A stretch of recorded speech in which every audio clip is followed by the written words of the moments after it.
Avenue, and then we'll take it higher. The Game Sports Show would like to thank an additional sponsor and additional home to the Game Sports Show, Sportscenter Bar and Grill. Sportscenter Bar and Grill, located on 624 Wellington Street West, Sault Ste. Marie, Ontario. Sportscenter rated top sports bar for the second year in a row. At Sportscenter, enjoy their famous 75-cent wing night along with delicious Molson products on tap, along with a great atmosphere and other great food options available as well. Sportscenter Bar and Grill, the Sioux's best sports bar. Booyah, and it's time for the Game Sports Show. It's yours truly, David McCaig, here live on location at Sportscenter Bar and Grill. It's Wednesday, May the 30th, 2018. Wow, I can't believe June, it's just around the corner. As I said, yours truly, David McCaig, and as always, we have an action-packed show. We have Jamie Antonello, and we have a special guest, Matt Primeau, tonight. I'm going to bring in the boys in just a few moments. This is going to go through the usual introduction portion of the show. As I mentioned, we're here at Sportscenter Bar and Grill, the Sioux's best sports bar, rated for the second year in a row. And we're here for Wednesday night wing night. It's a 75-cent wings, and it's until midnight, and they got delicious Molson product on tap as well, and delicious food all around. And it's an action-packed house, as always, here at Sportscenter Bar and Grill, especially on its wing nights. So come on down to Sportscenter. You get a chance to talk to myself, Jamie, Matt, the crew here on the Game Sports Show, and even just to have great atmosphere in general here at Sportscenter Bar and Grill. But there's also a list of additional sponsors that are on the Game Sports Show, and that is Boston Pizza. Boston Pizza Sault Ste. Marie and Boston Pizza Corporation in Canada. That is a part of the show, and we do that Thursdays at Boston Pizza Sault Ste. Marie. Also another home to the Game Sports Show on Mondays, sometimes on Tuesdays throughout the summer, the Wicked Sister in Sault Ste. Marie, Michigan. Now, stepping outside the homes, looking in the yard, I like to say, with our sponsors. There's some additional sponsors in Sault Ste. Marie, Michigan. There's Pingator Cleaners. Also over here in Sault Ste. Marie, Ontario, there's North Shore Sports and Auto, The Salon, the Super Pro Shop, Discover the Canvas, Northern Critters in Need, Big Brother, Big Sister, as well as Northern Signs, a new sponsor on the show who does our merchandise. And speaking of our merchandise, there are shirts available. They are selling quick. You may think we're going through a lot, but we get shirts on order and we get them within 48 hours.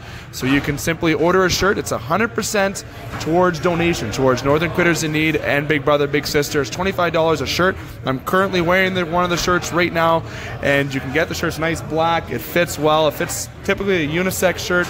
It's great. $25 goes towards charity, so it goes towards a great cause. You can go to thegamesportshow.com. Again, that's www.thegamesportshow.com. Underneath the merchandise area, where you can email thegamesportshow@ssm@gmail.com to state your size, how many shirts you want. We'll respond very quickly, and you can do an online e-transfer payment, or we can pay cash at the door, pick up cash at the door, I should say, at delivery. And yes, we deliver for no charge, as long as you're in Sault Ste. Marie, Ontario, or in Sault Ste. Marie, Michigan. If you're out of town and anything beyond Sudbury, the Blind River area, anything as such, you will have to pay for additional shipping or make arrangements for an extra larger donation, and then we can cover the shipping for you. You can follow the Game Sports Show on thegamesportshow.podbean.com. We have 3 shows a week, as I mentioned, plus you can listen to Butch Davis' show as well on there. Butch Davis, a part of the Sioux, Michigan show with myself and Scott Nason. Speaking of Scott Nason, shout out to him, the board operator as always tonight,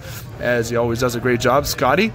As we're here at Sportscenter Bar and Grill, as I mentioned, I'm with Jamie and Matt. I'm going to bring in Jamie first, who's to my left. Before I state the agenda, Jamie, how are you, sir? I'm good, Dave. Happy to be here. Usual show. We're down to every 2 weeks for In the Pocket here at Sportscenter, but happy that this is one of the weeks we're on. Yep. And beside me to my right tonight, Matt Primeau, head coach of the Sabrecats Varsity, and also well-known in football in Sault Ste. Marie. Guess we're going to be talking local football with you, professional football, and you're even going to get in on the NBA chatter later on. I'm sure you have some delightful comments to make about the NBA, just like the entire world does. But Matt, welcome on to the show tonight. Thanks. I appreciate you guys having me. Looking forward to it. It's my first time on the podcast, but definitely not my first time here at Sportscenter, so looking forward to having some fun. Absolutely. It'd be good to get you on as much as we can with the local football updates. And speaking of that agenda, before we jump into the show, let's say that the Game Sports Show this summer, our summer agenda is coming into fruition. As all the listeners know, we're going to be at Sportscenter Bar and Grill every second Wednesday. So it's every 2 weeks. We're going to be at Sportscenter Bar and Grill until September, and then after Labor Day weekend, we'll be back to once a week here at Sportscenter Bar and Grill. Thursdays, we're still going to be at once a week at Boston Pizza, and at the Wicked Sister, we're going to be still once a week as well on Mondays and or Tuesdays.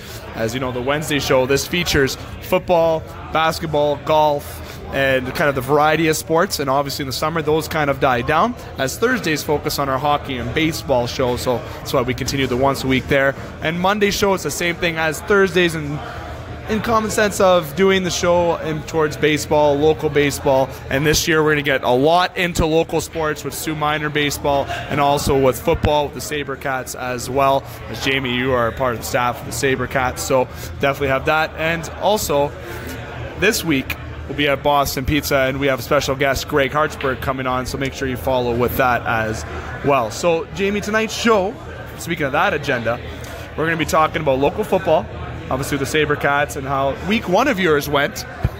That big game one that you guys had. We're going to get to, you'll get the laughter in my voice in just a few moments. Then we're also going to talk about the NFL. You know, we're talking about a little off-season, a little professional football, and then when we come back, it's going to be NBA, as I mentioned. So, Jamie, I'm going to pass it over to you. Get everything started with yourself and Matt. You guys are going to talk about the Sabrecats and local football. Yeah, thanks, Dave. First of all, I'm... like our listeners know, I'm the offensive coordinator for the varsity Sabercats team. So just to remind everybody, that's 17, 18, 19-year-old kids. And Matt, who I've coached with, I think, for going on 6 summers now, he's the head coach, and he and I have been in the roles we're in for the last 3 years. Our season last year was really close. We made it to the semifinals for the league, lost on the last play of the game. But I'm just going to pass it over to Matt here to go over his football background for our new listeners, and he's a big part of 3 national championships for the Steelers and his experience coaching Sabercats. All right, thanks, Jamie. So just to start off, for those that aren't aware of my background, football here at Sault Ste. Marie, I played locally here for White Pines, as well as I was part of the Sabercat program as a player when it first started off, basically. I played 3 years for the Sabercats, followed up by a brief stint at Wilfrid Laurier University playing CIS football. And then coming back to Sault Ste. Marie and playing for the Sioux Steers, where, as Jamie mentioned, I was able to be a part of 3 national championships. Once my playing days were done, I wanted to stay involved in football, so I jumped in with the Sault Sabrecats, and I believe in the program and the organization. And I've had an amazing time to date being a part of the Sabercats as a coach. I'm super excited about the 2018 season. I believe we're building a real contender, building off our success from last year within inches of playing in the championship game. So we're real close, and we have a 53-man roster right now, and we're strong, and our guys are ready to go out there and compete. Unfortunately, week 1 we weren't able to go out there and compete because Brampton had to forfeit the game and give us an easy win, but our guys are chomping at the bit to get started on June 9th. So since you had the cancellation of that game, or the forfeit, probably the most appropriate term, what did you do in substitute of that for the team to be, you obviously didn't take the week off, I'm sure, because obviously you had prepared for a game. What did you do in substitute of that?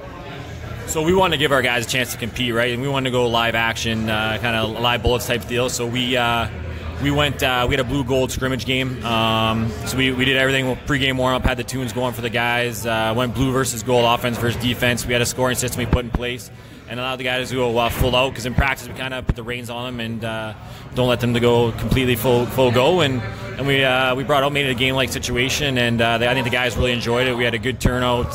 Parents come to support us and watch, and some of them we might build on in the future and do it as an annual thing. Yeah, and I thought it was great. I mean, obviously it was not great not being able to have a game. The only good thing was it was a road game for us. If it was a home game, it would have been a completely different story on our end, but we were able to have the scrimmage. Based on our scoring system, me being the offensive coordinator, I was a little miffed because we didn't win, but our defense beat us. But it was a close game. We had a chance to tie it up at the end there, but didn't quite. But you're rolling through. Everybody got to play. Everybody got live reps. I thought it went really well. The guys were happy, but we just had we're on our bye week, so we only practiced once this week. We just had our practice last night. You can tell the guys are antsy. They're ready to hit, and they're ready to start preparing for our week 3 opponent, which is the Twin City Predators out of Kitchener-Waterloo. So we're looking forward to that game. And pass it back over to Matt here just to talk a little bit about our defense specifically, and about how they can build off of. I believe we did the stats, and they allowed 13 points per game last year, which was unbelievable. And you touched on, we only had 26 guys on the roster. We're more than double that this year. and brought a lot of those guys back. But we did lose a couple key starters, but talk about some of the specifics of our guys, our new defensive coordinator, and what we're looking for on the defensive end.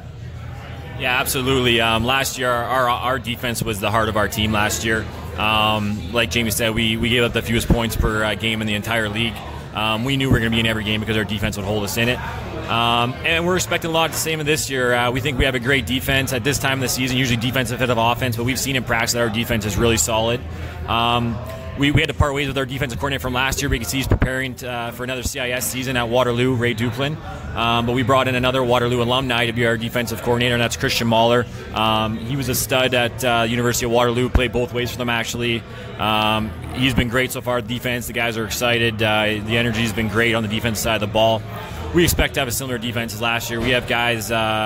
We have 3 guys on our defense that are going to be playing at CIS level next year. So we're super excited to see them compete in the summer.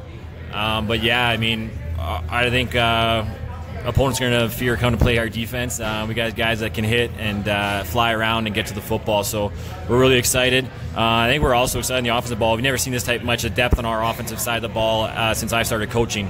So we're excited to roll guys. Jamie's really creative with his offensive playbook. So we're excited to get guys the ball and find creative ways to score. See, that's one thing I'd like to ask, and there's a difference in a lot of different sports. It depends if you're a football coach, if you're a hockey coach, soccer coach. Coaches have different approaches to the game, okay? And I'm fascinated to see what your approach to the game would be opposed to other coaches. I've had coaches on the show that like a lot of conditioning, they like cardio in terms of their practices. They also have some coaches who believe in just doing systems and slow cardio. They keep the cardio for the gym afterwards, and they like to rest their players as much as possible. And then there's just coaches who are just simply systems. They don't do any skating. They use practices as X's and O's.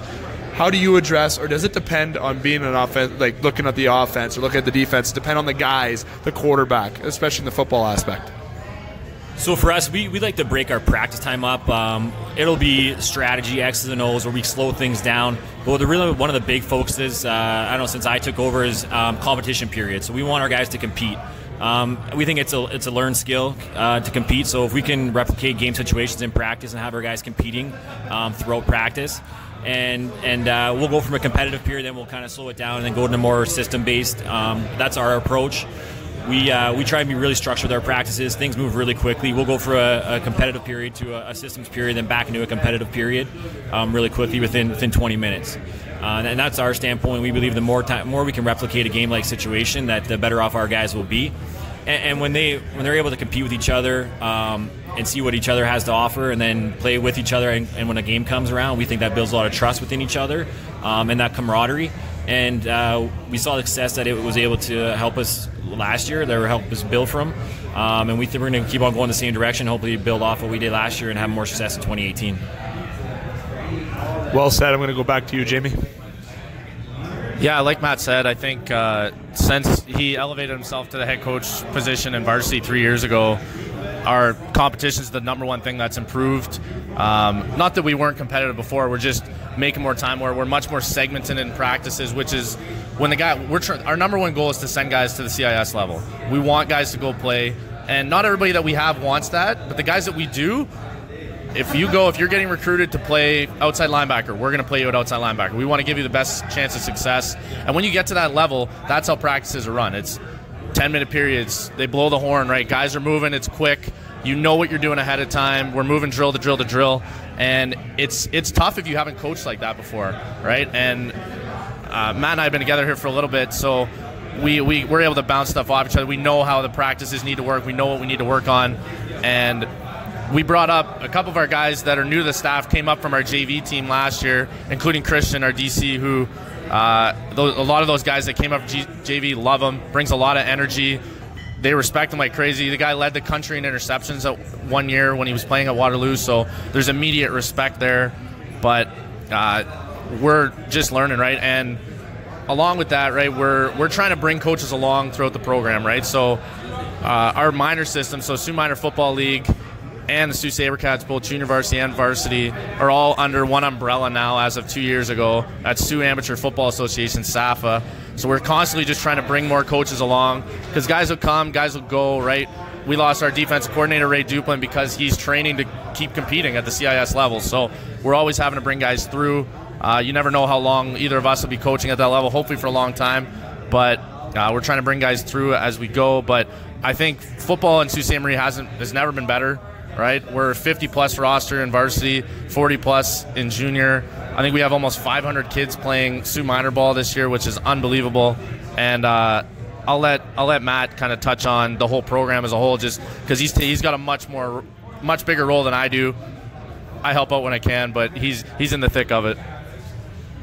Yeah, for me, within the last couple of years, just moving into the head coach's role, I've taken on more and more each year in terms of working with SAFA and the Sabrecats from an administrative standpoint and try and make football accessible to as many kids as possible and let them know the benefits that football can have. I mean, it's had a huge impact on my life. A lot of things happened career-wise and going to university have a lot of been tied into football. So I know the benefits of the sport, and we want to make it as accessible as many kids as possible. And it's great to see the numbers in Sault Minor, and they're growing, and the people that the executive team in Sault Minor, they do a great job. They make it really fun for the kids, and you can see that they're out there having a great time, and that's really what it's about at that level. And then it's just about starting to develop them, so when they get to the time they're playing JV Sabrecats and varsity Sabrecats, they're developing, they have that skill set where they can be successful and potentially move on to the next level. It's been great. I mean, we have a lot of good ideas, and I think we're just scratching the surface and things we can do with the Sault Minor and the Sabrecats. And I'm looking forward to what the future has in store. Absolutely. Jamie, I'm going to go back to you just to kind of state, get your perspective in terms of maybe, I don't like asking this question so bluntly like this, but players. Each player, you have leaders, you have first years on the team, you have sophomores, you have veterans on the team. If there's certain players that you have expectations over others in terms of taking that ownership for leadership role that you expect to carry some of these guys? Or do you have a balanced team in terms of everyone's, got that leadership aspect to them even as a first year? Like, is there some teams that, have their players that they strongly depend on? Is there players that you can state that stand out to you that you're expecting big things from this year that can attract that from the CIS level to help you accomplish your goal to get them to that level that maybe they want to get to? Or is it just all around? Is it all equal in terms of talent on this team? Yeah, there's 100%. Our guys that are returning, right? And there's a few guys coming up from the JV level that we're expecting to make big strides, but our vocal leader, our captain is Jacob Fecto. He's returning guy. He's a 19-year-old. He played locally for White Pines, and he just finished a year at Windsor. Busted his butt, played great on special teams. He plays weak side linebacker for us, and was able to come back. And he believes in this team, believes in this program, and his coaches allowed him to come back and play for us, which is fantastic. And he's our vocal guy. He's running the show. We have a lot of other guys. Our two other guys that are going to CIS on defense, Jared Lesage plays free safety for us. He's committed to Waterloo. And Joe Trudeau, who plays boundary half for us right now, he's played corner in the past. He's committed to St. Francis Xavier out east. Those guys on defense. And we have a bunch of guys on our D-line alone that could be playing CIS but are either going the trade route or looking for jobs. Darian Belkowski and Devin Segan are both 19-year-olds. Both have been in the program forever. Matt and I have the pleasure of coaching them at Cora as well in the high school. And fantastic guys, unbelievable football players, lead by example guys, right? And back to your question about leaders, right? Jake's our vocal guy, right? And he takes on that role, and he's ready for it. We have a lot of guys that lead by example, though, and there's nothing wrong with that. And it's because when they say something, it's impactful, right? But their play, the way they come out, the way they practice every day, right? It shows the guys what our team's about. And I'll let Matt here touch on some of the guys that I didn't talk about there, but I think we've named 6 captains as of right now. Those are guys we expect. But there's other guys in other spots that we expect to have leadership roles. Both of our quarterbacks are grade 11s. They're competing right now. Just by virtue of their position, they're expected to have a leadership role. When they're in the huddle, they're the guy talking, right? You're in charge. But we don't know who our starting quarterback is right now. So we're hoping those guys make strides. Yeah, just to add to what Jamie said, we've had a talk with our captains, and we've outlined their roles. And as Jamie said, we have our vocal leader, and then we have other guys that are lead by example. But we expect everyone to carry themselves with leadership in mind, and we hold everyone to a very high standard, not just our leaders.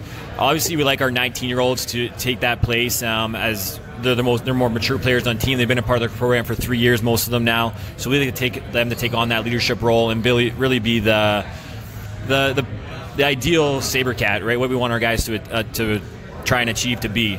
And for the most part, they are. These guys have been great. They've been big supporters of the program, giving a lot to the program. We're pretty lucky. They may not be the most vocal guys, but they're lead by example, and then we know who our vocal leader will be. And then when they understand their roles, they're comfortable with it, right? And they know what's expected of them. And we're expecting big things. We have a couple 19-year-olds that we hope that they're able to do the job this year and be league all-stars. It's Dave McCaig here alongside Jamie Antonello, Matt Primeau here at Sportscenter Bar and Grill, and we have a couple of loud folks here at Sportscenter for sure. It's definitely a loud night here at Sportscenter. Before we go to our break, just a final point on Sabrecats. The first home game is when, Coach? So our first home game is June 9th. As Jamie mentioned, it's the Tri-City Predators. They're based out of Waterloo. The JV team will start their game at 1 o'clock, and the varsity team starts at 4 p.m. I know that was stated by Jamie, but always good to get another reminder out there to listeners to come on out and enjoy some good football here in Sault Ste. Marie. It's much like the sports. I've always said on the show how I feel sports has trended in the negative way in terms of viewing, in terms of going to watch this. This is in football, this is in hockey, this is a lot of things. But you got to get out and enjoy this talent that is on the field or on the ice, whatever the sport may be. You get out and watch, especially watch these Sabercats as they hope to stride for a championship this year. As you know what, they are up there for favorites to win it. No pressure for the coaches here beside me. It'd be good to bring a trophy home to Sault Ste. Marie. Like I said, it's myself, Dave McCaig, alongside Jamie Antonello and Coach Matt Primeau. We're going to take a quick break. When we come back, we're going to discuss a little professional football from the aspect and eyes of Jamie Antonello, who's going to spearhead that to continue our off-season in the Pocket Edition. So you can hear from our sponsors, and we'll be right back here on The Game Sports Show. The Game Sports Show would like to thank an additional sponsor and additional home to The Game Sports Show, Sportscenter Bar and Grill. Sportscenter Bar and Grill, located on 624 Wellington Street West, Sault Ste. Marie, Ontario. Sportscenter rated top sports bar for the second year in a row. At SportsCenter, enjoy their famous 75-cent wing night along with delicious Molson products on tap, along with a great atmosphere and other great food options available as well. SportsCenter Bar and Grill, the Sioux's best sports bar. The Game Sports Show would like to thank a list of additional sponsors. North Shore Sports and Auto, new location located on 647 McDonald Avenue, Sault Ste. Marie. A family-owned and operated business with doing business in Sault Ste. Marie for over 10 years. Loads of products available for your enjoyment for all seasons. North Shore Sports and Auto, we understand the importance of quality service and products, and we work hard to ensure that all customers have a positive experience before and after each and every sale. North Shore Sports and Auto, meeting all of your new and pre-owned equipment needs. Special thanks to Salon. The Salon, located on 589 2nd Line East, Sault Ste. Marie, Ontario. Owned and operated by Mike Cuglietta. Book your appointment today at 705-941-9191 or via online at https://thesalonsioux.as.me-. The Salon, making the Sioux beautiful, one haircut at a time. As well as a shout out to the Superior Pro Shop. The Superior Pro Shop, located inside the Community First Credit Union Superior Arena on 285 Northern Avenue East, Sault Ste. Marie, Ontario. Owned and operated by Jeremy Paquin and ran by Larry Monroe.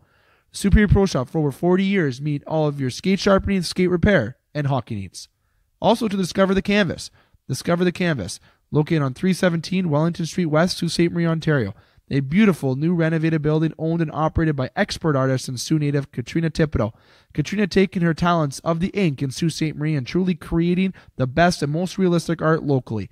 Call Katrina today at 705-450-8099 or email her at discoverthecanvas@gmail.com to book your tattoo or consultation today. The Game Sports Show would like to thank an additional home to the Game Sports Show, Canadian franchise Boston Pizza. Boston Pizza, Sault Ste. Marie, located on 601 Great Northern Road, Sault Ste. Marie. Come in and join Boston Pizza for its numerous specials that are offered. After 9 p.m. daily, come in to Boston Pizza for $9 schooners, $4 rail drinks, and delicious food.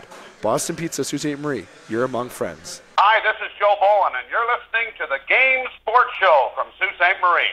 Welcome back to the Game Sports Show. It's yours truly, David McCaig, alongside Jamie Antonello and Coach Matt Primeau.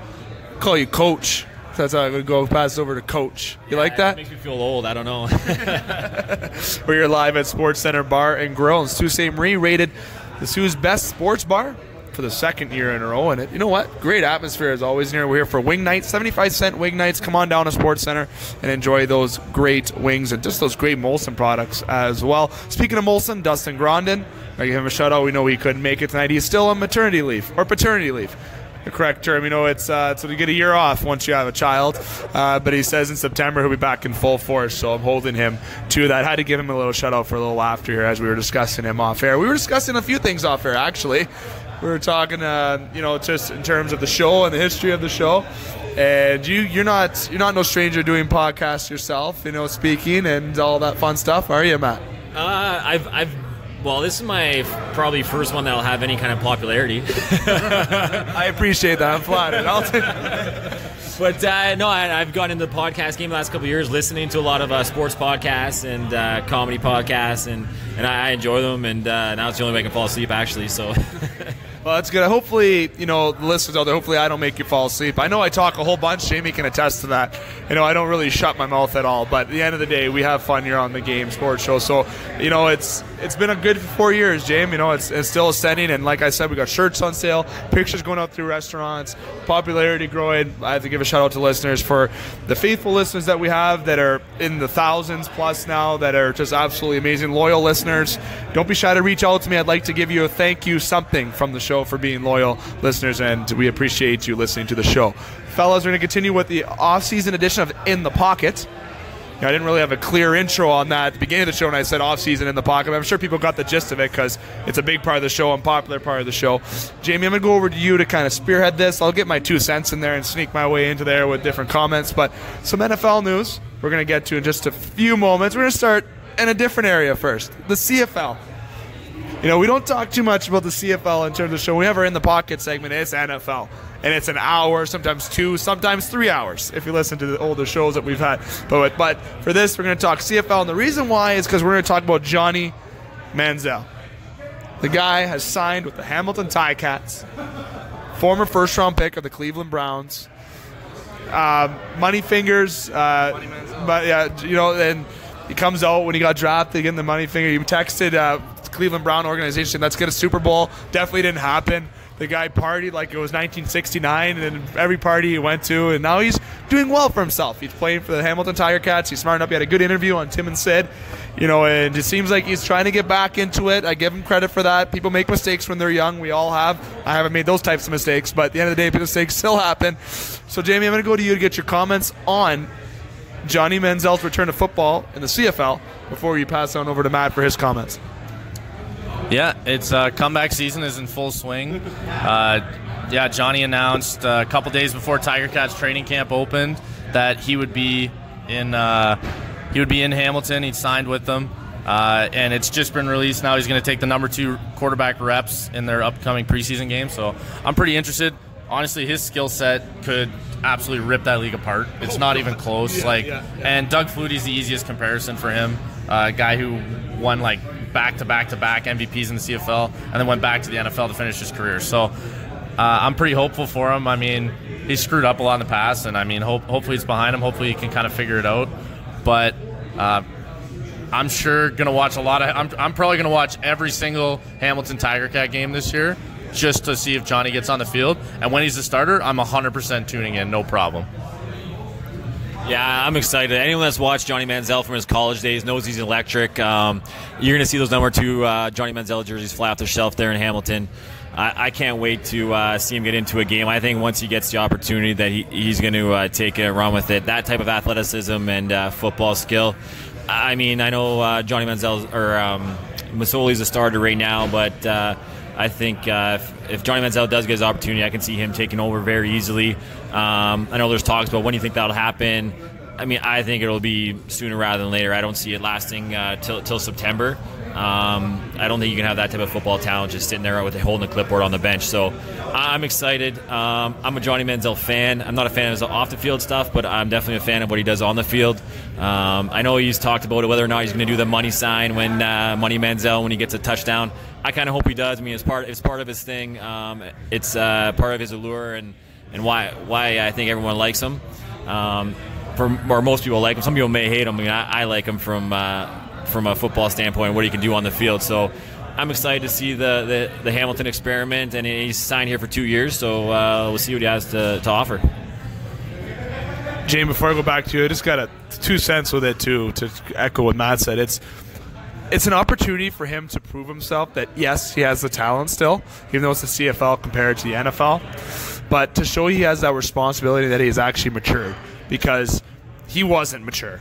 Let's get real. He wasn't. He seemed like a kid that lived at home with his parents that didn't have to pay rent, and made a lot of money. That's exactly it, and he partied, and he made it worthwhile. Like, he made memories. I'm most certain of that, if he remembers half of it. But you know what? He has a career to uphold. You have to be professional. You're playing the professional level, NFL, CFL. It doesn't really matter. Even when you play junior hockey, when you play junior football, anything as such, you're representing an organization. You have to represent not only the organization, but best represent yourself, and he never did. He has an opportunity to show that he can be a professional. He has the opportunity to state that he can get back in the league, and second chances. NHL was a hashtag second chances this year with Las Vegas. Guys getting drafted. This is the year of second chances in sports. Johnny Manziel can be a big part of Hamilton. Hamilton can win the Grey Cup alone with just him playing based on his skill set. Yeah, I agree. And like Matt said, I think it's going to be long before September before we see Johnny. Yeah. I'd be amazed if Masoli makes it 3 or 4 games. If Masoli starts 8 games, I think that's 4 too many to not give Johnny at least a shot. And Masoli's played well for them, but I think just what he can create on the run, right? All you got to do is pull up what he did at Texas A&M. Pull up that game against Alabama, right? You know he's going to play big against big competition. He's going to be ready. If he can get a handle on the playbook and understanding the ins and outs of Canadian football and how coverages change and everything, he's going to be absolutely flying. But speaking of comeback seasons, right, there's a lot of guys coming off injury that we're excited to see. Aaron Rodgers is back. Matt will be happy. Odell Beckham Jr. is back on the field. Pair him up with Saquon Barkley, and that Giants offense is looking unbelievable. Couple other things that have happened. J.J. Watt is apparently a doctor now. I don't know if anybody saw that. He got an honorary doctorate from Baylor, which was pretty cool based on all of his charity work that he did after Hurricane Harvey came through. And Laurent Duvernay-Tardif, who plays guard for the Chiefs, he's Canadian, guys, out of Laval. He is now a doctor. He is a real medical doctor, and it says Dr. Duvernay-Tardif on his jersey. That was his goal. He has finished med school at McGill. It says Dr. Duvernay-Tardif. We will see if the NFL allows him to keep that on it during the season. I'd like to at least see it for one game. That'd be kind of cool. I mean, the guy's a really good guard. Chiefs love him. Andy Reid loves him, so I trust Andy Reid there. But I'll get your guys' opinion on that. Yeah, I actually saw the picture online there. He had his medical coat on, and he had his full name across there, doctor. That's incredible. I mean, to be able to be an elite football player and go ahead and get a doctorate is crazy. I mean, I went to university and I played football and barely made it through 2 semesters. So to become a doctor, that's pretty incredible. And obviously, the guy is extremely intelligent, and probably why he's so successful in the NFL, because you got to be uber smart to play in that league and to understand the systems. And so it doesn't surprise me, but definitely I don't think anything that I would ever be able to achieve. But no, it's great. And just to add to what James said about the Giants, so if you guys aren't aware, that's my favorite team, and we kind of had a down year last year, and but we're hoping to bounce back, hopefully with Odell Beckham getting healthy and the Saquon Barkley draft and bringing over the offensive coordinator there from Minnesota. To see what he did with the quarterback side of Minnesota, hopefully he can do even more with Eli Manning, a 2-time Super Bowl champion. So I'm excited to see what they have. I mean, they can't get any worse than last year. So it should be exciting. That offense should be dynamic, and hopefully the defense can get back to their form from 2 years ago. See, if I could kind of echo that, and I'm going to go to Jacksonville and the Giants and kind of compare that for a second. I would say Jacksonville is a much stronger defense than the Giants do, obviously. Well, maybe much is a little too bold of a word, but better defense, obviously. But look at what Blake Bortles did with Jacksonville. He made as far as he did. Leonard Fournette was a big part. I remember saying that I'm going to take credit. I said on this show that he's going to be one of the best running backs in the league last year, and he was. Just saying. So I'm going to take bragging rights for that, Jamie, just so you know. I said I'd be cocky about it. Here it is. Very conceited. But I feel like the Giants can do that with Barkley. Barkley can have a Fournette-esque like year. We were talking about off air. Look at the guy's legs. My God, tree trunks. Literally tree trunks. The guy is just electric. Pun intended, if everyone knows what I mean on this table. And he got Odell Beckham. Eli has a weapon to throw to. He has weapons in general on that team to get the ball to. And I still think Eli is much better than Blake Bortles is. Okay? So I think the Giants could be the team that is going to bounce back this year, Jamie. Yeah, okay, I like Blake. He's the boat, right? Don't start with that. Love him. If he wasn't playing football, he would be smoking darts and doing construction, right? Working construction, ripping cigs, man. Come on, get it right. Get it right. But, yeah, I mean, if I ever see Blake Bortles, I'm bringing him a Busch Light and we're calling it a day. But, yeah, you can't compare. Blake is nowhere near in the same realm as Eli, right? I think Pat Shurmur's great offensive mind there. He's going to get it going. Eli's he's a Manning, right? He's got 2 rings. He knows what's up. He's good. The years that the Giants won Super Bowls, they ran the ball really well, right? And they played really good D. That's the same thing. I mean, Jacksonville's defense is unbelievable, 100%, right?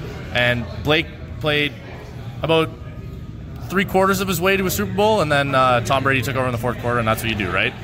The beautiful part about the Giants is Eli Manning is the Tom Brady killer, so they got that going for him. Matt's smiling over there, as he should be, right? That team's looking really good. But, yeah, I'm excited to see those guys get back on the field, and I'm excited to see what this rookie class has in store, right? Last year was kind of the year of the running back. Curious to see, right? There's a lot of good running backs in this class from this year. Saquon, obviously, the top of that list, but always curious to see what rookies are going to make an impact, which guys are going to have sophomore slumps, right? Quarterbacks coming back, all this stuff, right? Andrew Luck, see if he'll actually ever play football again. Pretty curious there. And speaking of second chances there, right? Frank Reich, forever a backup in his roles, right? Finally got a head coach job, coming off the Super Bowl win, right?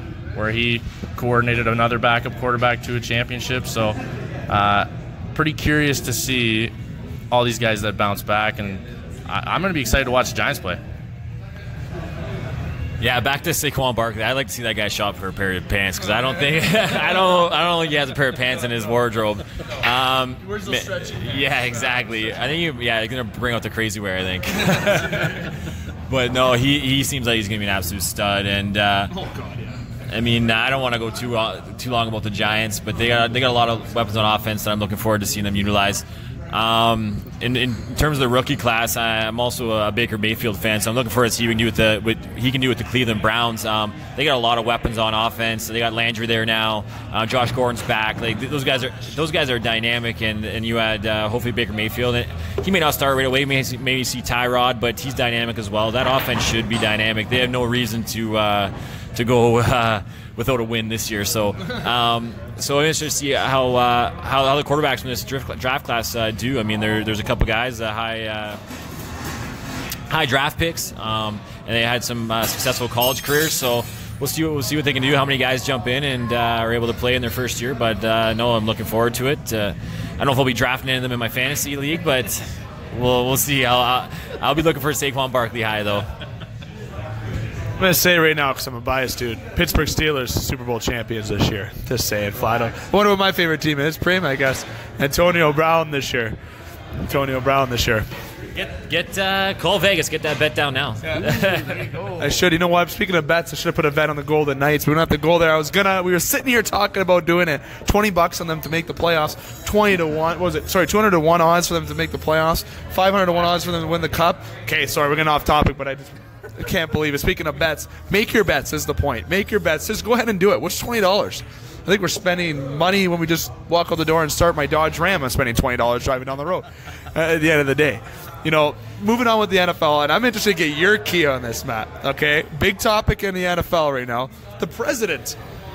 How he's the president? Sorry, United States. I know we have a lot of United States listeners, so I got to watch what I say when it comes to that. So, and you know what? Before I even go to that, I know we're not really going to jump to a lot of Lions news today. So, sorry, Michigan. We'll try to squeeze in the Lions when we have more time. We only have limited time here on the show, with the second part of the show. Donald Trump, the president of the United States. Can't believe it comes out of my mouth. I still can't believe it. But he has stated a ban on protests for the anthem. Obviously last year everyone started with Colin Kaepernick, who is still unemployed when it comes to playing football somehow, who I think how Blake Bortles has a job despite how far he got and Colin Kaepernick doesn't. Robin Griffin III has a job and Colin Kaepernick doesn't. That is biased and just absolutely disgraceful in itself. I think that's a reason of it's not a coincidence. It's on purpose why teams aren't hiring Colin Kaepernick, and I am throwing that blame down. I don't care. I think it's quite obvious. So going to the point though, Donald Trump stated a ban on the protest where you get a fine. I believe it's a fine for if you if you take a knee, and banned it. Now we have numerous people that got points on this. The news, everything. A Harvard professor had the best one. This is the one I was looking for kind of most of the day. Harvard professor stated how it's illegal for anthem protests to be banned because of freedom of speech. And there was a quote unquote saying, if, as the NFL Players Association says, the employer implemented this change on its own, the policy is flatly illegal for that reason and should be rescinded from the league. It is illegal. Yeah, I don't know what Donald Trump did to get this to be legal or something. I'm sure he has a way that he could do something to make it legal at the end of the day. But I want to get your take, Matt, on the protests first off, in terms of, are you agreeing with Donald Trump that it should not be a part of the game? I know you got to watch careful what you say there too. And also, do you feel that this is maybe blown out of proportion too far, potentially?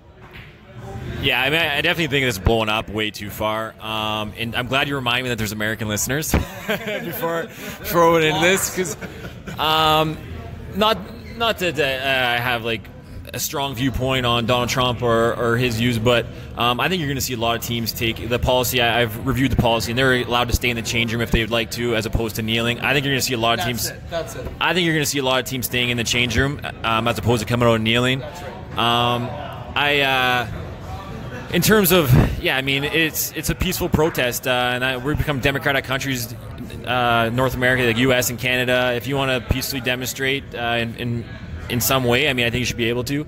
I mean, a lot of the guys that were kneeling, they came out and said we're not disrespecting the flag or America or the troops, and that's where people try and draw the line there, and that you're disrespecting the troops. And they said flat out that's not the issue.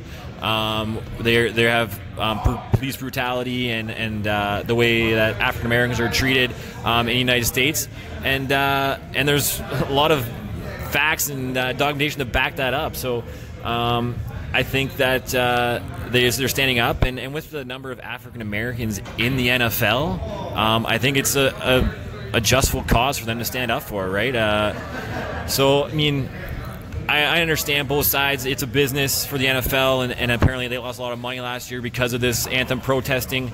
I understand that part, but I mean, these guys are peacefully protesting. They're not hurting anyone. I don't see the issue with it. I think you're going to see a lot of teams band together, and they're going to stay in the change room. And that way, they don't have to put separation and divide in the teams. Some guys kneel, some guys stand. I think you're going to see them all stay in the change room.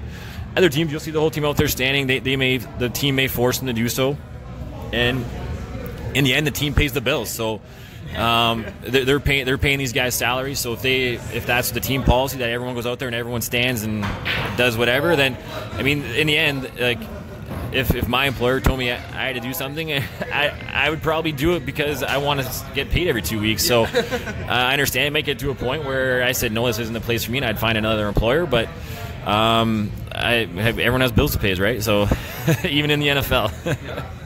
I guess it's kind of different. And when you I'm looking at a fascinating article that caught my eye earlier today as well. Veterans take a knee in support of the national anthem protests. These are individuals that are 97, 98, 99 years old that have been in World War II, that have been a part of that, and they understand that they are taking a knee based on something other than the against the soldiers or hatred towards the country or anything like that. It's the police brutality towards blacks. So I would say, and that's where Colin Kaepernick started this. And if you have a voice, you have the right to speak it. Even if you don't have the voice, you have the right to show your actions. Either side. If you have to kneel or want to kneel, you should be able to. I disagree with this. I understand it's a distraction from the game. I get it. I get the whole point and how maybe people are just doing it now to do it. I highly doubt it. I don't agree with that, but potentially there's a lot of things. Teams linking together too to do it. I like that. Do what you want to do. Whatever your view is, you do it, and you respect one another as a team and as a country. And you respect people as people in general. Jamie, if I didn't believe in you kneeling, but I like to kneel or whatever the circumstance is, you understand someone else's views and you have to be respectful. We're adults. We're professionals. It doesn't take away from the game. It doesn't take away from the entertainment of the game. Do what you want to do. Trump is just doing it, maybe to jump into it because he thinks it's towards the country, and it's absolutely not, which is absolutely disgusting for my end. I feel that banning this is wrong. And like you said, staying in the locker room, which I forgot to mention off the top, that is what's going to happen. And it's going to cause even more attention and even more problems. And what's Trump going to come up with next time? You stay in the tunnel, or you get let go? You get your contract terminated, or you have to go fly and find another team to play for? No, it's not going to be like that. So this is still going to be an ongoing issue. They didn't handle this right. I feel this is just now blown away out of proportion. Jamie, you have some final thoughts about this before we wrap up the offseason and the Pocket Edition. Yeah, I mean, I agree with Matt. I think guys are just going to stay in the locker room, and you're going to get that from the whole team, right? And because it's a lot of the team leaders that are the guys that were taking a knee anyways, right? For a lot of these clubs, right? And you don't want to break up the team. You don't want guys taking the knee, not taking the knee, like you said. But I'm amazed that he can get around the Constitution of the United States of America, right? Freedom of speech, freedom of expression, right? You can't ban it. I don't get it. I'm not as invested in politics. I haven't read up on everything as much, but it just blows me away that, well, it doesn't blow me away that Trump put his nose in it and decided to make an opinion, right? Send out a tweet at 3 a.m, whatever he did. But 12 freaking wine coolers. All right. And yeah, I mean, Roger Goodell, like, he gets crapped on a lot by the league, right? Doesn't do some very popular things, but I mean, that one's kind of above and beyond him there at that point, right? He's kind of escaping on that one a little bit, but I mean, the NFL, it no matter what, as soon as we get some positive momentum, right, bringing back celebrations last year, things are happening, right? Trump jumps in, right, and then it's national news, everything's back on it, which, I mean, who knows, but hopefully when we're back here in 2 weeks, we got some more positive NFL news. Some guys are in the full swing of mini camps, right? Guys are coming back, right? It's more promising. We're starting to see guys fall into place. The only other thing I wanted to talk about today was the fact that everybody's losing it that Gronkowski and Tom Brady aren't at Patriots minicamp. They're instead training at the TB12 facility, which I believe shares a fence with the practice field at Foxborough. So Boston sports fans, relax. It's fine. I think Tom knows what's happening. You still have Josh McDaniels. None of things changing, right? And let's be real. If Josh McDaniels would have left to go to the Colts, it's not like the offense would have changed. When Peyton Manning went to Denver, it was 85% of Peyton Manning's playbook that first year, right? And they meshed a little bit later. But, yeah, I'm curious to see how do you guys feel about guys missing minicamp, right? You as a Steelers fan, Dave, right? Maybe I'll go to you first. The big three aren't there. Lev Bell's holding out. Antonio Brown and Ben Roethlisberger both aren't there. But Ben has a little bit of fire under his belt now with the drafting of Mason Rudolph there, who's kind of been dubbed that Ben Roethlisberger clone, right? Much in that Blake Bortles kind of fit, but I'll see what's your thoughts there, buddy? You have to have a security blanket for Big Ben. Big Ben has been contemplating retirement since last year, and he said he's been hinting at it still. He's coming back. We know that, but he's like, I'm going to come back. He's him and Han, you need to be prepared. And also, Big Ben has had some injury problems. And you know what? Is Mason going to be the guy to... Todd Haley's yeah, thank God. So he's probably going to play 10 more years. But that's true. Good point. But Big Ben should have nothing to worry about. It's good to have a little bit of fire underneath your rear end. And, I want Brown, Bell, and Big Ben to take the time that they need, especially Big Ben. Bell, I'd rather see out there a bit more because the guy was suspended a couple times each time throughout the year. I'd rather see him get the reps in because he might be suspended again next year for something stupid. But Antonio Brown and Big Ben, take the time. Take the time you need. You'll get there. They're off. I'm not worried about this Steeler offense at all. It's one of the most threatening offenses in the league. It's what I'm worried about is get that defense on the field. Practice 24 hours a day, for Christ's sake. Okay? I'm just telling you right now, like that defense it was 45 points. Jacksonville scored them every possession except one, I believe is what it was. Oh my God, that was humiliating. That was an absolute joke. I've seen better defense in a beginner level Madden game that I played against a computer in a beginner. Okay, like there's better computers out there that what the Pittsburgh Steelers presented there. So, I'm telling you right now that the Steelers will be fine. Steeler fans, let the big guys take the break that they want. I have a big firm belief in something, and you know what? I'm going towards more the hockey side of things, more because that's where my knowledge stems from more. But I believe in off-season work, you take your time easing into the season. Guys like, for instance, Colin Miller, they don't do much skating in the summer anymore. They take the time, and then when training camp starts, they ease into it. Football should be the same thing. Football's a grueling sport. You're getting your head literally crushed on a day-to-day basis, even in drills and practice. And, Coach, you can attest to this. You're getting your head hit. You're getting pounded. You're running. It's hard on the shins. It's hard on the body. Get the young guys out there. Get the smelts, as we would say. The schmelts. Get them out there. Run. You put them to work, and let the veterans get rested and get healthy. I'll go to you, Matt, for your little final topic. Yeah, so at that level of the NFL, so much of it is mental at that point, not physical. So having those guys miss isn't a big deal. It'd be a little bit different if it was the OFC, if it was our league and our guys were missing training camp. We only have 12 practices before we get into our first game, so we can't afford to miss time. These guys, it's a year-round job. These guys are professionals. And the game is so much mental and understanding defenses in the system that these guys don't need to be putting their body through a grueling OTA or training camp like these younger guys. And the younger guys have to do it because they got to get up to where those more veteran players are mentally. Physically, those younger guys are probably as capable or more capable than the veteran guys, but it's the mental aspect of the game that's huge. So I don't find it a big deal. I mean, they've proven themselves in the NFL already. I think it's good. Give their bodies a rest. Let those young guys get in there and learn, get a lot of reps.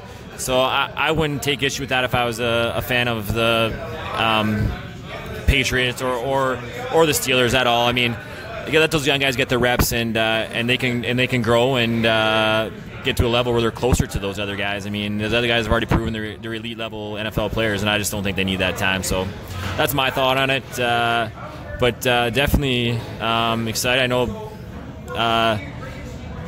NFL fantasy season is. It's only a couple months away. We're getting there. End of August is creeping up close, so we're getting excited. And, yeah. You know, and just a quick point on the NFL. Brendan Marshall signs with the Seattle Seahawks. That's all we're going to talk about with that point, though. That's it. That's it. That's it. That's it. That's it. The Giants released them. Thank God. So, fellas, we're going to take a quick break, sip on these Molson products. We'll come back. We've got a very quick edition to wrap up the show with a little bit of NBA chatter. We'll make it as quick as we can in terms of, are we fans of the finals? We know who the two teams are in the finals. No, it's not Toronto. It's not Houston. It's not the Knicks. Just kidding. It's Golden State and the Cleveland Cavaliers. Season 4. Again. Season 4. And I'm getting fed up of seeing that in the finals. But we're going to get to that in just a few moments. You're going to hear from our sponsors here on the Game Sports Show. The Game Sports Show would like to thank an additional sponsor and additional home to the Game Sports Show, Sportscenter Bar and Grill. Sportscenter Bar and Grill, located on 624 Wellington Street West, Sault Ste. Marie, Ontario. Sportscenter rated top sports bar for the second year in a row. At Sportscenter, enjoy their famous 75-cent wing night along with delicious Molson products on tap, along with a great atmosphere and other great food options available as well. SportsCenter Bar and Grill, the Sioux's best sports bar. Thank you for tuning in to the Game Sports Show, broadcasting Wednesday nights from SportsCenter Bar and Grill in Sault, Ontario, and online at thegamesportshow.podbean.com. I hope you are enjoying the broadcast. If you want to hear more of the Twin Sault's only local, regional, and national talk show in the world of sports, visit our website at thegamesportshow.com. There you can hear a pair of other broadcasts of the game. If you like hockey, Thursday nights are for you, as the Game Sports Show is at Boston Pizza with Dave McCaig, along with his regular contributors Justin Heichel and Dane Hantro. This show focuses on hockey in the wintertime and baseball in the summer, and includes guests and interviews from local and national figures. The game can also be heard Monday nights on WUPN Eagle 95.1 locally, or online at RadioEagleSoo.com from 6 to 7 p.m. on Monday nights. The full 2-hour show from the Wicked Sister in downtown Sioux, Michigan can be heard live on our YouTube channel. Just go to the channel Scott Nason. You can also hear the podcast of the show at thegamesportshow.podbean.com. Yours truly, along with Dave McCaig and our weekly contributors Butch Davis from the Telegram News and Butch on Sports, and EJ Russell on the Team Wireless hot seat as we focus on local, regional, and national sports, including high school basketball and hockey, junior hockey, Lake Superior State University athletics, the Detroit sports scene, and more. And you can hear all three versions of the game at our website. That's once again thegamesportshow.com, or go to the podcast page, thegamesportshow.podbean.com. You can also find us on YouTube. Just look for our channel, Scott Nason, and keep it locked here to the game for all your local, regional, and national sports talk that you just can't get enough of. Get Wicked Catering from the crew at the Wicked Sister. We like to think of ourselves as foodies. While our favorite foods are paired with a beer tasting at the Wicked Sister, you can now have the same creative menu for your next catered business luncheon, family get-together, wedding, or holiday party. Our white truffle risotto appeals to your gluten-free and vegetarian guests. Add sautéed shrimp or freshly grilled chicken for a pop of protein. Or let us build you a custom menu to suit your needs. From plated events of 15 to buffets for 200, the Wicked Sister will cater your event with tapas, snacks, cravables, or a full sit-down dinner. The Wicked Sister, where you'll be treated like family, whether you like it or not. Hi, this is Paul Maurice from the Winnipeg Jets, and you're listening to the Game Sports Show. Welcome back to the Game Sports Show. It's yours truly, David McCaig, alongside Jamie Antonello to my left, Matt Primeau to my right. Fellas, we're here at Sportscenter Bar and Grill, and it's lively tonight. Baseball teams are coming in from playing slow pitch. That has went underway, obviously. I actually start my men's league tomorrow night at 8:30. Hard pitch. Second year about it. Last year, I remember my first at bat, I got hit by a pitch. My very first at bat ever in hard pitch. Memorable moment. I have a big welt still on my chest, I think, from LaFave from throwing it there. But at the end of the day, we got them. We got the baseball leagues here. We got just regular customers. It's packed house here at Sports Center. Great to see for the 75-cent wing nights.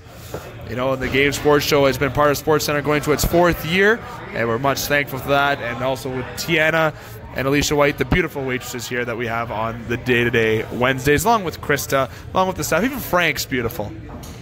Easy. Fellas, we've had a great show thus far, having a little bit of fun as we always do. I got to say right now, we had a great NFL conversation. I'm interested to see what listeners say about the Donald Trump thing. I know it's just a thing blown in proportions. It's like a religion point in terms of everyone's going to have different opinions, but I'm interested to see what people think of that. You can comment on the GameSportsShow.podbean.com page or on our website, The Game Sports Show. You know, you can send us an email to the GameSportsShow@ssm@gmail.com. And hey, while you're on there, take a peek at the merchandise. $25, as I said at the top, just $25. You need all the donation, 100% cost. Proceeds go towards Northern Critters in Need and Big Brother Big Sister. And if you want to know what they're doing with it, Northern Critters is going to use it towards their adoption, buying toys for the dogs they have, maybe expanding. Big Brother Big Sister is going to help develop programs that they have for the mentors there and everything. A Big Brother Big Sister, Northern Critters in Need. So buy that shirt. We're selling them quick. I want to keep selling them. They're great to have on the streets and promote local. I'm a big fan of that, and also promote the show that you love best, the Game Sports Show. Jamie?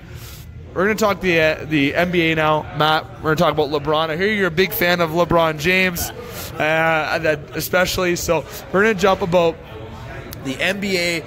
Cleveland moves on. Golden State moves on. Yawn. Season 4. It's back for another season, as they would say. And the intro they had on, I believe it was on Barstool. I think it's what they had. They had Family Matters intro, I believe is what it was. And let me tell you, I said this at the beginning of the year, and I got to be a man of my word. I said, if it's another Golden State Cleveland Finals, I will not watch it. So guess what? I'm not watching a game. I'm sticking to it. Highlights come on. I'm going to get up and grab a Molson product or grab food like I usually do, like my stomach has been showing the past 2 months. Jamie, first question to start off. Are you going to watch the finals?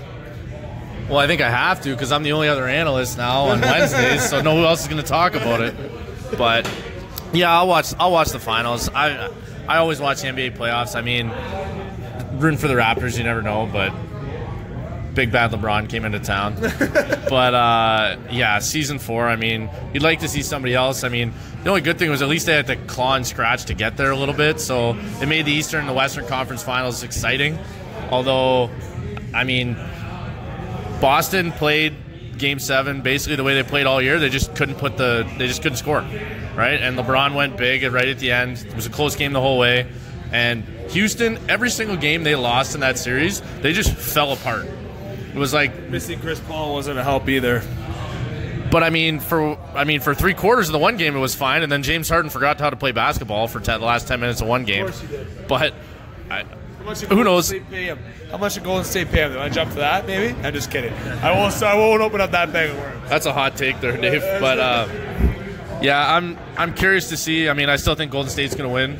Yeah. I think Cleveland's pretty gassed at this point. LeBron can't keep putting up 45 every game.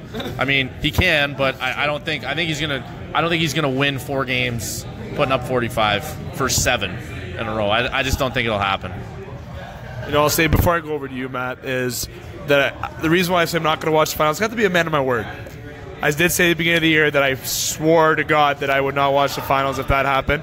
So I got to be a man of my word and say that I am not going to watch them. I'm going to trust you and Scott and social media to give me the updates on the game so I can give facts while we're doing the show. But Matt, I'm going to go over to you. Give me a comment about your much love for LeBron James. First off, you know, the one and only guy who is actually not the Cleveland Cavaliers. I call him the Cleveland James simply because of his playoffs that he's had. And just, are you excited about season 4? Well, I'm not excited. One, because I don't think it's going to be much of a series. I don't think you're only going to miss 4 games, so you're not going to miss much. Golden State, you're saying that. Yeah, Golden State 4. That's my prediction right now. Other than that, so just to get this LeBron thing out of the way, it's not like I hate. Well, maybe I hate him. I don't know.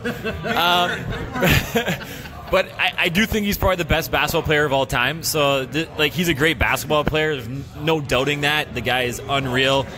But I'm a Kobe and MJ fan. So if you're a Kobe and MJ fan, you can't be a LeBron fan in my mind. It all went downhill when he had the decision back when he went to Miami. I lost all respect, and that's where it lies. It doesn't have to do anything with his talent because he's unbelievable. No one should be that big and strong and that fast and play basketball the way he does. It's crazy. He's so talented. But yeah, so that's where my hate for LeBron comes from, because I'm a Kobe LeBron fan, or a Kobe and MJ fan, and I'm just not able to like LeBron. So that's where that stems from. Like I said, I think it's going to be a quick series. I don't see Cleveland being able to hang with Golden State. Way too much firepower. In terms of the Golden State-Houston series, Houston, unreal. I mean, they set the record for most missed threes in a playoff game. I know the NBA, that's the way the game is these days, live and die by the 3, but if it's not working, you got to find something else. I mean, if they could have found a way to score, they would have been right in that game. It wasn't even that big of a blow, and they missed that many threes. So, I mean, it was good to see them go to 7 games.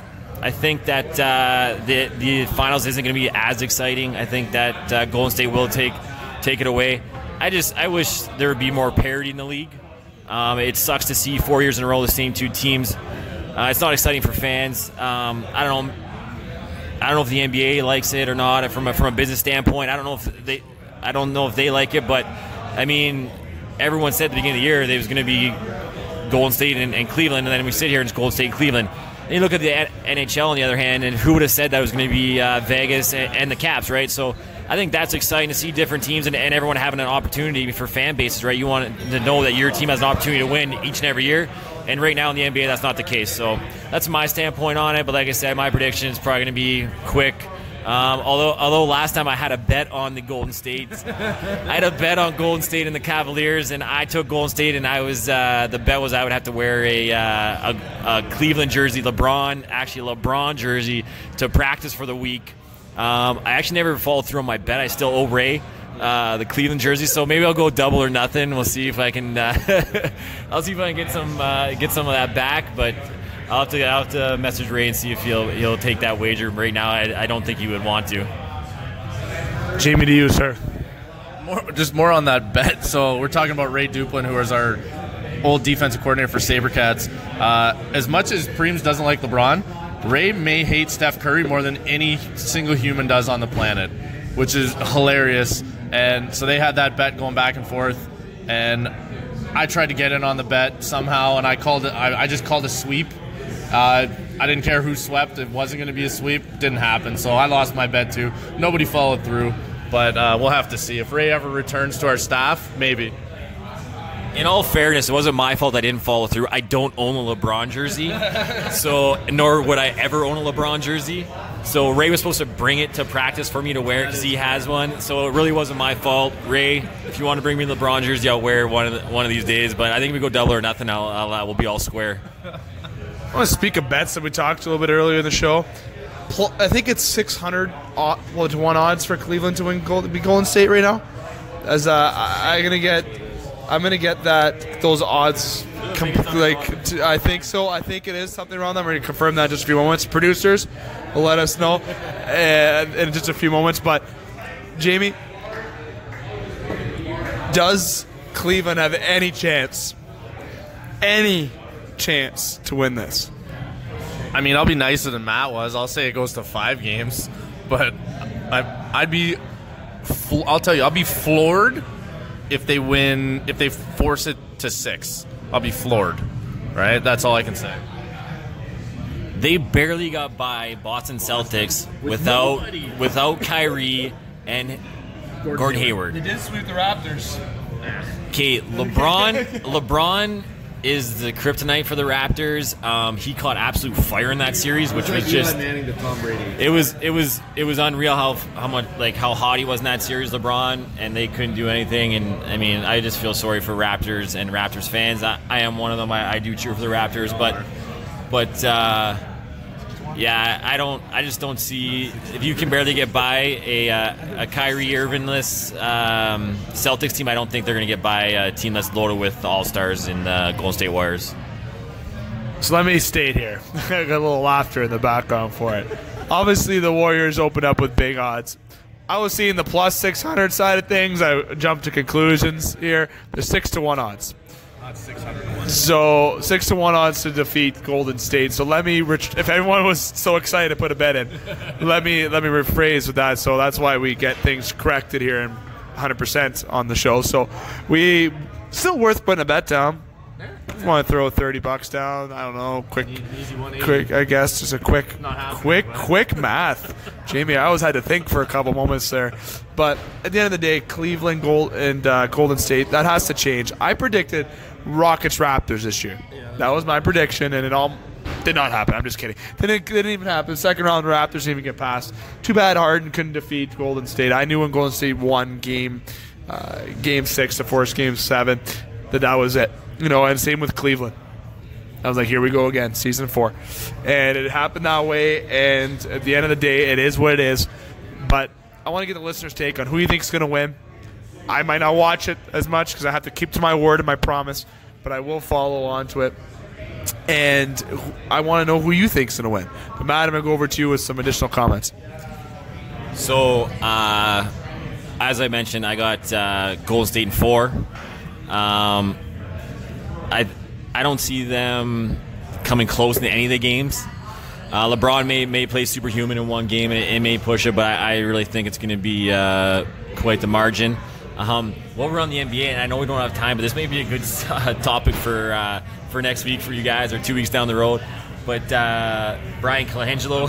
That is coming up. That is. Sorry, I jumped the gun. So sorry, I jumped the gun. This is first time on the show. My fault. I apologize. You got that. You're good. But Brian Colangelo apparently may have 5 burner accounts for ripping Joel Embiid and talking about inside information inside the 76er organization.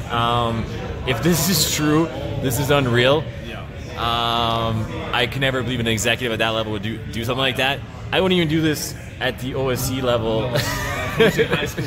Coaching high school kids, run a burner account. So it just came to the top of my mind. We're talking about the NBA, and I was just blown away. I hope it's not true. He said it's not true at this point, but he had quite the reaction from Joel Embiid on Twitter.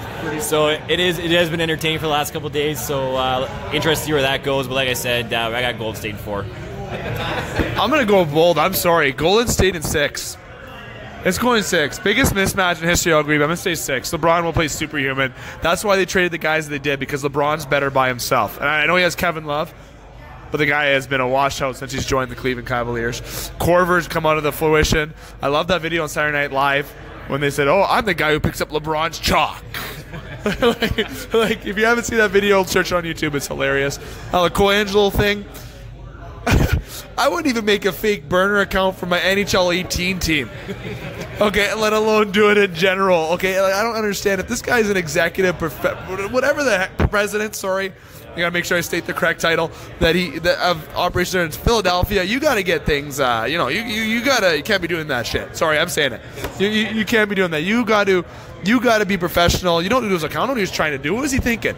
Did he have a couple Molson products before he's making those accounts? Hey, honey, I'm gonna go make a fake account and chirp Joel and no. You're professional. You're literally make millions. Okay, I don't know what you're doing. If it is true, wow, you're not ever getting a job again. I don't even think you're gonna become a job. I don't even think you can get a job as a janitorial at the SR Center here in Scraping Gummo. Like, I really don't think you'd get a job there. Sorry, it's called the GFL Memorial Gardens. Sorry, name drop. Sorry, I got to get that right. End of the day, though, if it's jokes aside, if it's true, you can't be doing that about your players. I don't know if you're trying to get fire under their rear ends or what are you trying to do, but you still don't do that. You're an executive. You be executive. You sit down and you do your job. You get the players you can to win games. And the 76ers are a very good ball team. You don't need to put fire under their asses. They're young guys. They remind me a lot of the Toronto Maple Leafs in the NHL with all these young guys being as talented as they are. You need to just let them play and can't be doing this kind of BS when you're an executive leader. And if they find out that he's guilty, he'll not only be out of a job, I don't know, he's just going to be out of a job for the rest of his life. I don't know where else you can go after being out of a job, because that is not professional and will not be tolerated, I don't think. I'm going to go over to you, though, Matt. Yeah, I just wanted to add in, they've been in the market potentially for LeBron James in the offseason, so that does not help their odds of getting LeBron. I mean, do you want to go to an organization that's run themselves in that fashion? I don't think so. So, I mean, a lot of talk about him potentially going there. They have a solid young team where he could potentially slide in and they could contend for championships for the next couple of years. But with that type of stuff going on in their front office, I don't see that being maybe, if they're going to keep him around, being a destination for LeBron. But it's laughable. So we'll see what comes out of it from this. But I'm going to pass over to Jamie and see what his thoughts are. Yeah, just hilarity is all I can think of, right? And all I can say is Toronto fans are probably pretty happy with Masai Ujiri right now that Colangelo left as long ago as he did. But like Dave said, all I can think of is he was trying to light a fire and trying to get guys fired up to play better. But Joel Embiid's reaction was amazing. Just sent the picture, brew. Like, that was just all he needed to do. It was perfect. I love how he got caught, too, because it caught two of the burner accounts followed Colangelo's son's basketball team. Like, how obvious are you going to be, man? Like, it's so bad. This is such a bad look for the Sixers, right?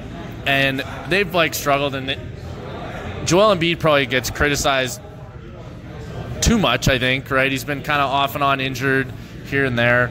But, I mean, he's a talent, right? That young core in Philly is really good.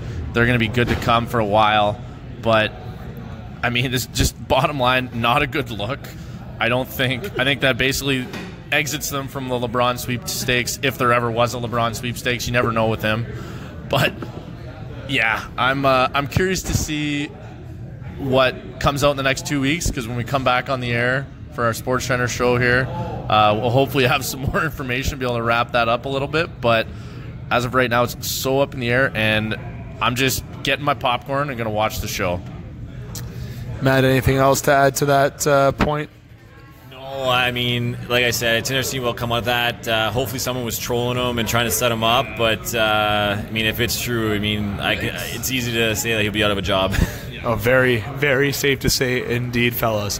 Now, let's come to the wrap-up part of the show. Can I quickly state to you guys that once again, I will not be watching the finals. Just going to stay right now. Matt, I want to go to you first before we go to our sign-off. I want to say thank you for coming on by. You're welcome to come on anytime that you want. I'd love to have the football local aspect of the show on, especially throughout the summer with the Sabrecats and just basic football and sports analysis, you're more than welcome to come on by anytime. So you definitely thanks for coming by, and I hope you enjoyed yourself. No, I appreciate a great experience, and I would more than happy to hop on and talk Sabercats. I mean, any publicity we can get is good for our organization, good for our team.